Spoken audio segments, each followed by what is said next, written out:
Please give a warm welcome to writer Mona Fastvold and writer-director Brady Corbet.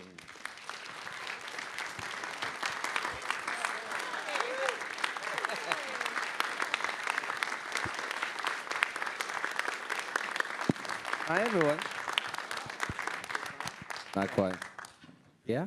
Yeah, you can hear me? Okay, great. Thanks for coming out. Yeah, for 3 hours, 30 plus films. Round down, 3 hours, roughly 3 hours. Give and take. Thank you both for being here. Brady, when I met you outside, I talked to you about, the fact that, content and style go hand in hand in great cinema. And you proved the point that everything, the way film was put together, ties into the themes of the film. I want to ask you from the get-go about, I was blown away by the editing, by the way, the fact that it mirrors the Brutalist movement, where you have this long periods of long shots and then this jagged cuts that mirror not just the Brutalist experience, but also his inner world. No, I mean, I really appreciate that. It's very insightful. I mean, it was something that was absolutely on our mind. And I agree, the form for me is the content. I think it's impossible to separate the two. And if you can pull them apart too easily, usually there's something a bit wrong. Mm-hmm. The opening sequence, the overture, you actually show us the Brutalist style, where, they're all, trapped and claustrophobic and darkness, and then it leads to this big breath of fresh air. Well, that's exactly right. The thing is that what Mona and I discussed from early in the process was that, you can't really present architecture. There's about 7 or 8 minutes of brutalism in the movie. And that's because architecture is inanimate, and therefore, there's only so many ways that you can actually celebrate it. So for us, we felt that it was very important for the film to represent architecture through the film's titles, the score, and the way that the film was constructed. Mona, tagging on to what he said, you map out the interior world of the main character through architecture, through the interiors that we watch, the construction of the Van Buren Monument. I'd love to hear you tell us about, mapping his interior world through the architecture. Well, this building that he is creating, we always knew what we wanted it to represent, and that we wanted it to be a way for him to heal, in a way, and to process his trauma.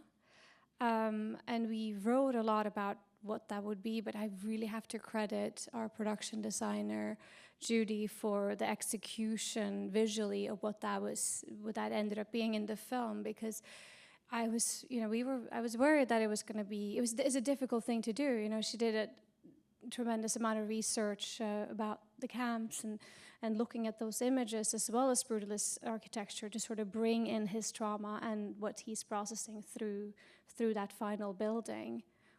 Mm-hmm. And sorry to interrupt. No. The rapaciousness of Van Buren is shown to us in the Carrera. Can you tell us about incorporating that chapter in the film?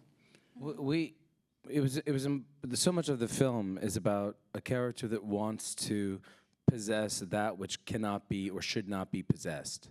He wants to not just collect the artist's work, he wants to collect the artist.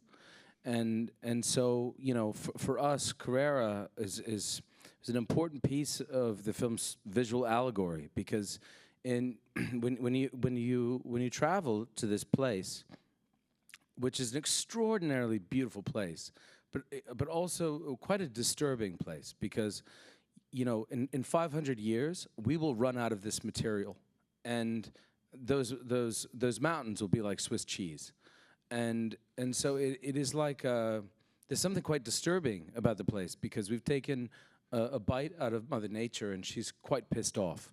So it is a place where you have constant rock slides, and when we first inquired about shooting in this quarry, the quarry that we shot in is where Michelangelo carved the Pietà.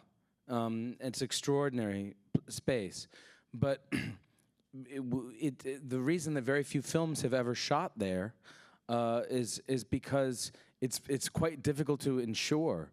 We were only allowed to bring about 16 or 17 people in to Carrera, so it was photographed with available light, which was possible because it's white, so it bounces all over the place. But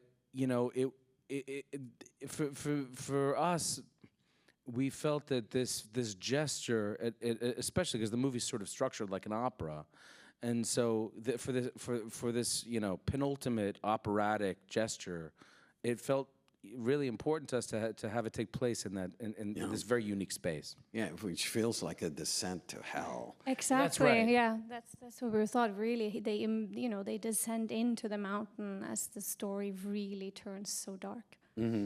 Mona, your script, I've seen the film twice now. Your film is structured so mathematically. I mean, the first half, to me, being an immigrant, feels like all the optimism that you feel when you arrive to the U.S. And then the second half is the reckoning. Can you tell us about part one, part two, and the fact that you beautifully include an intermission that is part of the structure as well? Thank you. Yes, so important thing for us with part one was to exclude Erzsébet, but to still keep her very present. Yeah. Because it's not just about this optimism, which of course it's a big part of it, but it's also having nothing that is familiar and really starting someplace new and rebuilding yourself, but at the same time having this longing for the something familiar, for the connection, this longing for Erzsébet. So I wanted her to feel very present through that film, and hopefully that the audience would anticipate her with our protagonist. And then the second part, I think also, because Erzsébet's approach to her work lacks ego in the same way that Laszlo, his ego drives him as well as his ambition. And I think that her sort of understanding and how she sort of sees this world around her is quite different from his. So that dialogue was something that I really wanted to explore in the second part. I've been dying to ask you. You set up Van Buren, versus the main character, but earlier on we have the relationship of Attila and him. And can you tell us about the dynamic between those two relationships? Yeah, there's.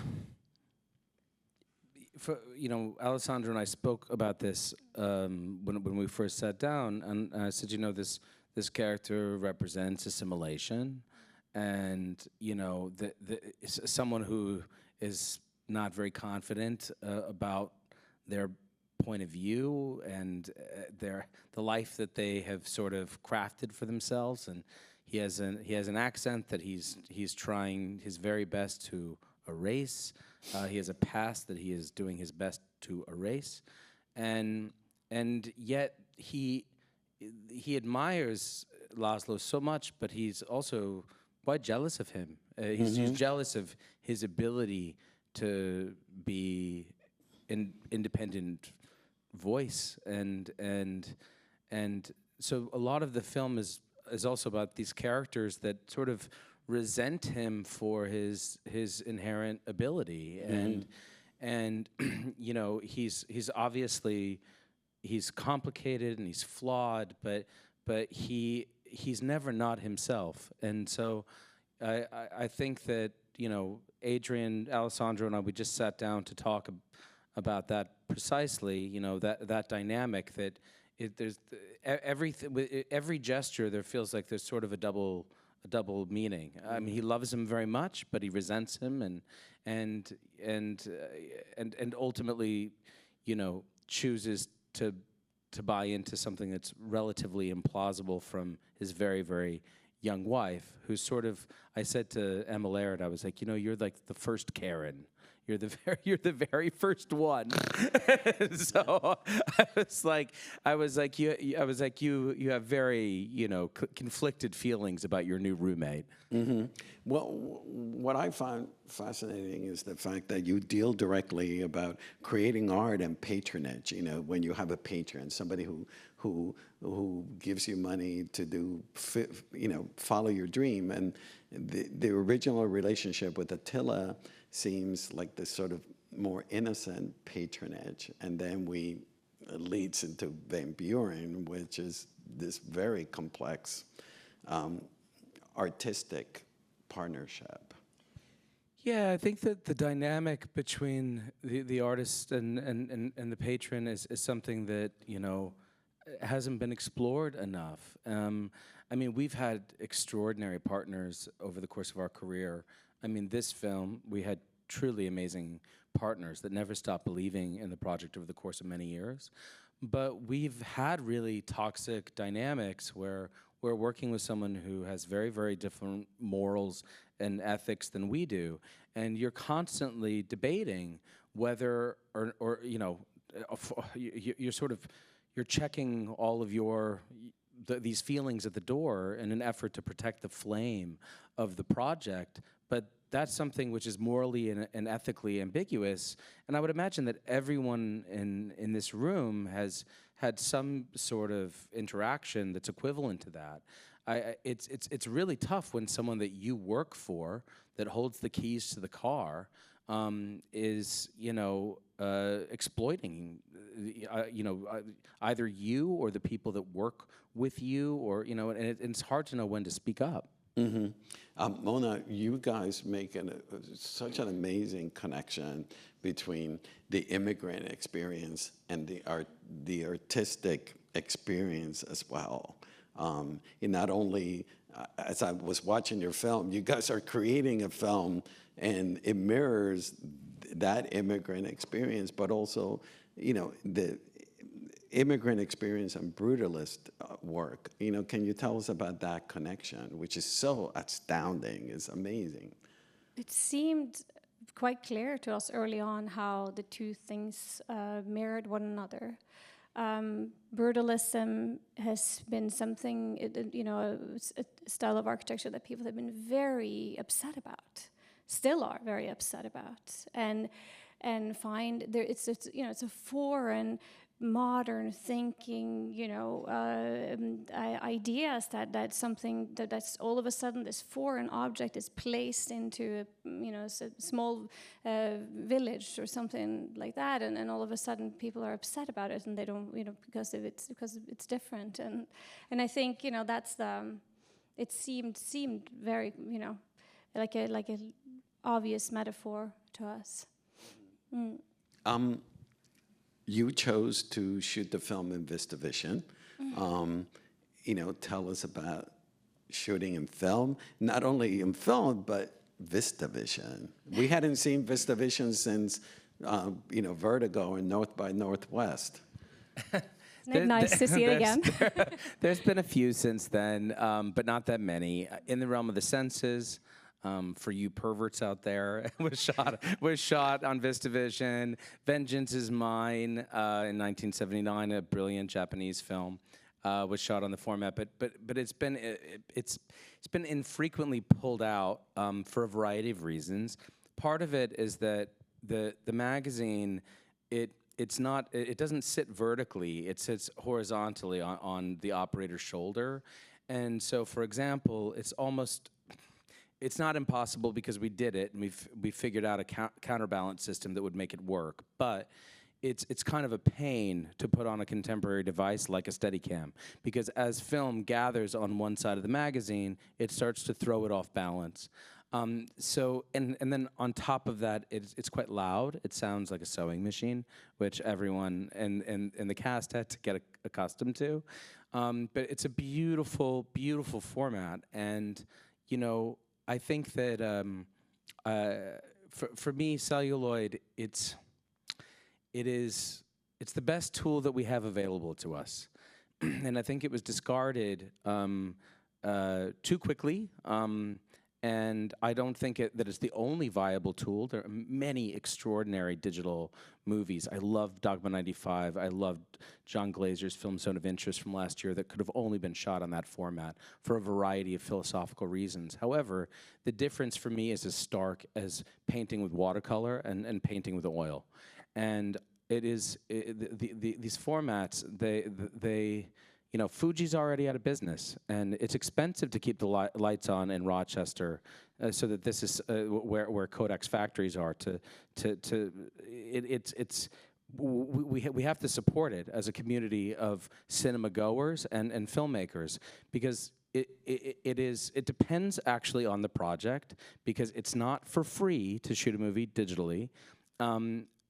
However, you know, it only accounted for about 1.5% of the film's total gross budget. And it is the film. The film is the film. And I think it's a very strange line item to attack when there's so much sand that you can move around in the box. This film was made for $10 million, and it was shot in 33 days. And we chose to shoot on this format instead of having an additional 3 or 4 days to work with. But for me, and for us, it was worth it. And so we're real advocates for celluloid. And you know, the end of the film was shot on digibeta with a section that's shot in the 1980s. And so you know, I'm not totally dogmatic about it, but I just think it's important that it remains something accessible for filmmakers everywhere. I totally agree. Thank you. In particular with this film, it's just amazing to see the depth of field that you show us. And then the phases are showcased big time, but then we're able to see all the detail that surrounds you know, the character is. Yeah, well, it's just as beautiful a format, you know, for the human face as it is for the vistas that it was designed to shoot. And as we were, you know, mentioned before, that because architecture is inanimate, you know, there's nothing that's more gorgeous than shooting a portrait. It's really like what gets me going behind the monitor. But to shoot it on this format, it turns the human visage into a landscape. We talked about the editing that mirrors the brutalist art, but the score by Daniel Blumberg follows that same idea, where we have this, pardon my pun, slabs of sound, and then we have here and there this piano score. You know, can you tell us about incorporating Daniel? So Daniel is very young. He's just 31, and on my prior films, I had worked with a brilliant, iconic composer and songwriter called Scott Walker. Scott passed away a few years ago, and the only person that Mona and I could think of that could possibly fill his shoes was Daniel. Daniel is somebody that we have been friends with for many, many years, but he actually works with Scott Walker's producer, Peter Walsh, so it was a very soft landing for us, because we were finishing the film with the same group, many of the same musicians that we had made the prior movies with. And you know, the one thing, it was in the screenplay actually, that we'd never worked with solo piano before, and the idea was, and what I said to Daniel was, you know, I want there to be this feeling that you have a musician that's in search of a melody, that it's really a character in the film. And so I was like, you know, I want there to be moments where the pianist is frustrated, like dun dun dun, like slam, like, you know, like ripping up the sheet music, and he knew exactly what I meant. So we reached out to John Tilbury, who is one of the great pianists of the 20th century. Morton Feldman, John Cage records, you name it, John Tilbury played it. Like every ECM record you have, he did it. So, but John is in his late 80s, and we had to go to him to record him, and he, you know, he's suffering from various ailments, and Daniel ended up spending several weeks with him to record about 18 minutes of music. And with the intermission, the piece of music that's playing during the intermission is just John trying to work out the themes. So you hear, you know, him annotating his sheet music and experimenting. And we, you know, for me, so many scores are like someone asleep at the synths. Like they're just they feel totally stuck. And for me, if there's going to be music in a film, it really has to mean something, and has to be serving the film's themes and ideas, characters. Yes. Yeah, Mona, tell us about working with Adrian Brody. Writing-wise, who were you imagining? Was he a deal? Adrian Brody. And Well, Adrian is of Hungarian descent. He speaks Hungarian. You know, he had to really work on it for this part in particular. But his background, it was just really a no-brainer. He truly was the correct person for it. That didn't mean that he didn't have to do a tremendous amount of work on this character and to find it. But the accent is very close to his grandfather. wow. His grandparents and his mother escaped Hungary in the 50s. In the revolution, 1956. Yeah. So they're Hungarian immigrants in America. So for him, it was and his parents came and spent a lot of time on set with us as well. And I remember his mother saying, "You sound just like my father." So this strange sort of, life imitate art, imitates life experience working with Adrian. So I think for him, he obviously you have to do a lot of difficult research when you're playing a part like this and losing all the weight and all the things that he was going through to prepare for the role. But it was truly, we were thinking of him as we were writing this. Which, it's not meant to be a facile question, but the fact that I would love to hear the importance from your vantage point of listening to having Hungarian language spoken, as opposed to, having all been done in English, where we're actually hearing the language spoken. Well, I don't speak Hungarian, neither does Brady. I speak a lot of other languages, and English is my second language. So, but I do think that we spent almost a decade making films in Hungary, so we know the country quite well. And then our editor, David Yangsho, is Hungarian. Yeah, he's also the son of a very important Hungarian filmmaker called Miklos Yangsho. And Miklos Yangsho, was, nominated for many Palme d'Ors at the Cannes Film Festival, is sort of the godfather of log sequence takes. Belatar was his protege. And then Guy Pearce, who's monumental. We've always loved Guy Pearce, big fans, but this is like the best work we've seen him do. Tell us about arriving into casting him and working. I think that the entire project was sort of self-selecting. Everyone that ended up on the project, they really understood the material. And I'd said to him, I was like, listen, it's written with a sort of mid-century dialect very much in mind, Joseph Cotton, James Mason, you name it. And he knew exactly what we meant. And he's just a really uncomplicated guy in a way. Like he was like, yep, I get it, I understand the assignment, and he just really showed up for it, which is obviously like our favorite kind of person to collaborate with, because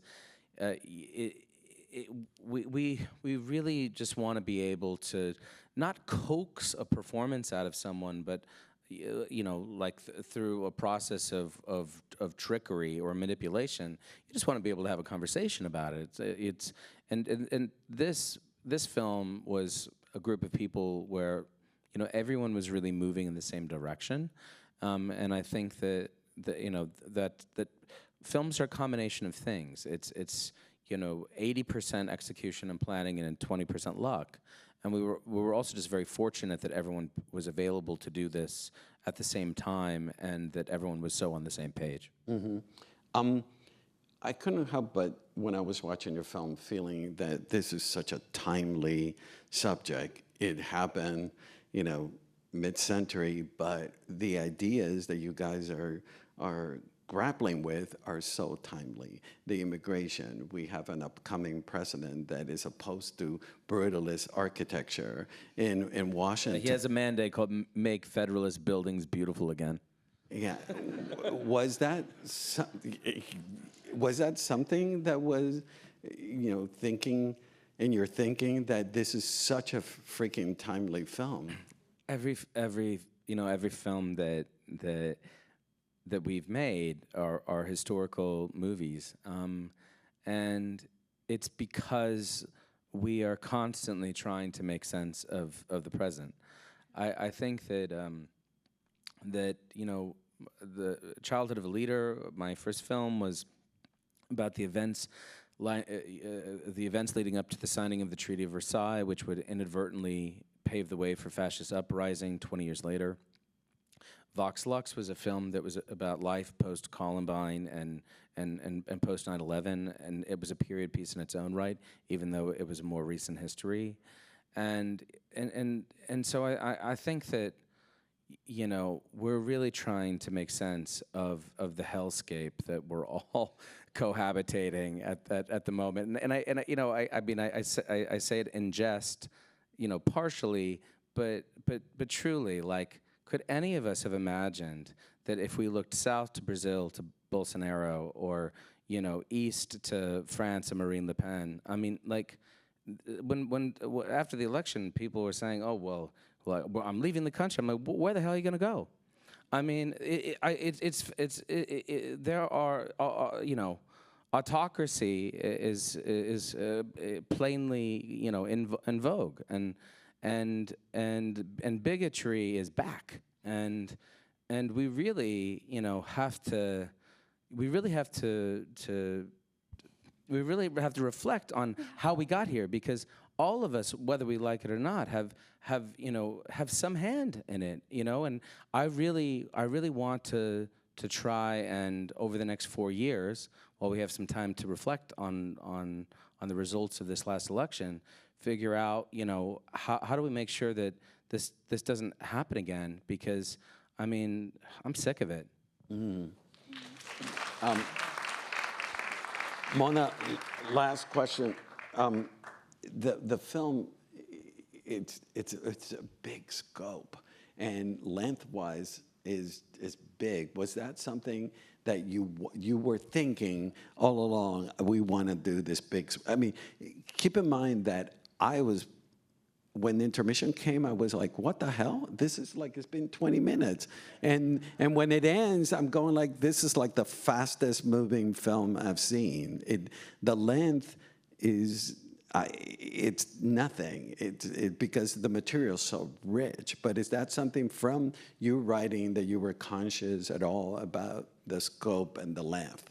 Yes, we knew that this was a big story. It was a long story. It was spanning someone's entire life, and we wanted to. The script was 170 pages long, and we also knew that we wanted to give everyone an intermission. I love an intermission. I really enjoy it. So I want to bring it back because I don't want to miss anything. So I just want to have that little break so you can come back and watch the rest of the film.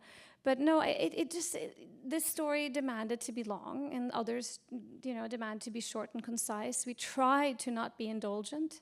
We tried to really, we wrote the first draft quite quickly after years and years of talking about it and thinking about what we wanted to write. Then we wrote the actual first draft fast, but then we kept on revising it and trying to really be concise about what we wanted to say with each scene and each moment. But so, hopefully it doesn't, there wasn't any, fat on it, and it wasn't too, No. indulgent. But time is also an important ingredient. You know, Yeah. I think that just because one feels the length of something, it can be quite helpful. What was interesting is that when we did, of course, try to pull 20 or 30 minutes out of the film. We tried, but then but it hurt the film, and it suddenly threw everything out of balance, because I think that when you're writing something, you're not doing it with a gun to your head.